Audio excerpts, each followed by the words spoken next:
Hello' everyone, আপোনালোকৰ বাৰু খুব বেছি পকা চুলি হৈ আছে নি বাৰু? যদি পকা চুলি হৈ আছে আহকচোন আজি ভিডিঅ'টো শেষলৈকে চাওঁ। আৰু দেখিছেনে পকা চুলি হ'লে আমাৰ কিমান যে টেনশ্যন হয় নহয়নে বাৰু কওকচোন।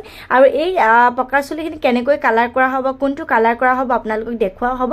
এয়া আপোনালোকে দেখিছেনে 4.56 যিটো লৰিয়েলৰ হয় দেই। এই যিটো কালাৰটো আপোনালোকে ৰুটছতো কৰিব পাৰে, লগতে আপুনি লেন্থতো কৰিব পাৰে। আৰু যেতিয়া আপোনালোকে ৰুটছত কৰিব ইয়াৰ যিটো ভলিউম হয় 20 ভলিউম মিক্সিং কৰিব আৰু দেই। আৰু এইখিনি বিষয়ে যেটো এটা প্ৰশিক্ষণ ললে গোটেই বস্তুখিনি আপোনালোকে ভালদৰে শিকিব পাৰিব।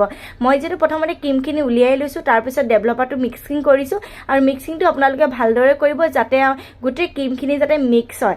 এতিয়া মই স্কাল্পত লগাই দেখাম, আপোনালোকে চাব পাৰিব। আৰু লগতে আপোনালোকে যদি আমাৰ পাৰ্পুলাৰ প্ৰশিক্ষণ ল'ব বিচাৰে, মেকআপ বিউটিচিয়ানৰ কোৰ্স কৰিব বিচাৰে, তেনেহলে আপোনালোকে মোক যোগাযোগ কৰিব। আৰু অনলি স্কাল্পতে লগোৱা হৈছে দেখিছেনে। আৰু স্কাল্পটোত আমি 20 ভলিউমে লগাম। আৰু আজি ভিডিঅ'টো চাই কেনেকুৱা পালে সকলোৱে জনাব। যদি ভাল